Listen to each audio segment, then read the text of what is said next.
Karibu sana United Insider. Cha muhimu usiache kusubscribe, kubonyeza alama kengele, lakini pia kucomment, kulike na kushare. Habari muhimu wakati huu ni kwamba Manchester United itafanya mchakato kamili wa kuweza kumpata manager kuelekea msimu ujao. Inaelezwa mchakato huu utakuwa ni rasmi na hautoangazia kwa sasa ni nini ambacho anakifanya Michael Carrick. Manchester itapitia majina ya makocha wote ambao inawatazama kama makocha ambao wanaweza kuwatumia kuelekea msimu ujao wa 2026 2027, na mchakato utakuwa ni kamili kabisa, licha ya kuangalia nini ambacho kinafanyika kwa Michael Carrick kwa sasa. Hata kama atakuwa anaendelea kufanya vizuri mpaka mwishoni mwa msimu, lakini pia wataendelea na plani yao ya kuangalia nani ni mwalimu bora wa kuja kuibeba project ya Manchester kuelekea msimu ujao. Anatajwa Andoni Raiola kwenye majina ambayo yamesalia, anatajwa Roberto De Zerbi, Luis Enrique pamoja na Julian Nagelsmann, huku Michael Carrick pia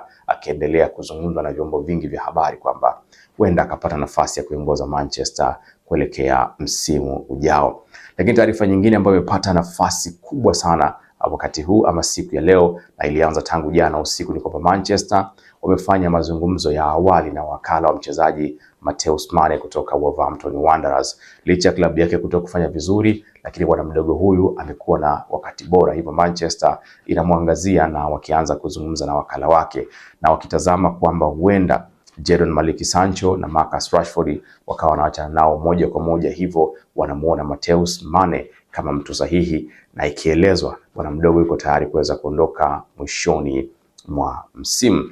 Lakini pia taarifa nyingine kutoka nchini Ujerumani zinaeleza Manchester wanamwangazia kwa ukaribu, wanamonitor kwa ukaribu zaidi mlinzi wa kulia wa kutoka klabu ya Borussia Dortmund, usi mwingine bali Julian Reison, ambaye amekuwa na wakati bora msimu huu mpaka sasa akiwa amepiga assist 8. Manchester inahitaji kupata mlinzi wa kulia wa kuweza kuboresha kikosi chake. Kwa hiyo ni mtu ambaye scout wa Manchester wanamwangazia kwa ukaribu zaidi, na amekuwa na wakati bora kwenye klabu ya Borussia Dortmund pale nchini Ujerumani. Sijui kama Manchester inahitaji zaidi mtu wa kushoto ama wa kulia au namna gani, lakini huyu ni mlinzi ambaye namfuatilia. Tunajua kiungo ndo mtu muhimu zaidi kuelekea sama, lakini huenda labda unaona kuna haja ya kumuongezea mtu Diego Dalot pamoja na Mazraoui. Lakini mbali ya hilo ni kwamba Manchester United wanajaribu kujadiliana kuangalia uwezekano wa kupunguza mshahara wa Harry Maguire.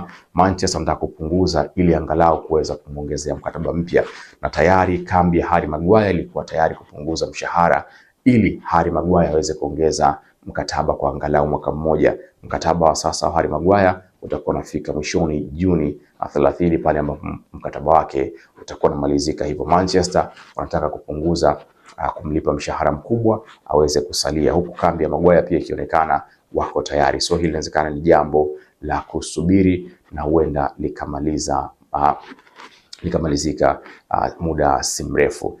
Lakini inaelezwa pia Manchester wameanza mazungumzo na FC Barcelona ya nchini Hispania kuangalia mustakabali wa kuweza kufanya biashara kumhusu Marcus Rashford. Manchester iliweka kipengele cha kumuuza Rashford kwa kiasi cha paundi milioni 26 alipoenda kwa mkopo kwenye klabu ya FC Barcelona, lakini inaelezwa Barca wanataka kumnunua kwa pungufu ya hiyo paundi milioni 26. Hivyo mazungumzo yameanza kuzungumzwa kati ya vilabu hivi viwili kuangalia uwezekano wa dili hii kama inafanyika ama haitofanyika. Subscribe, like, share na comment, na nipe maoni yako. Unahisi kipi cha kuweza kuboresha ili kuweza kuikuza United Insider?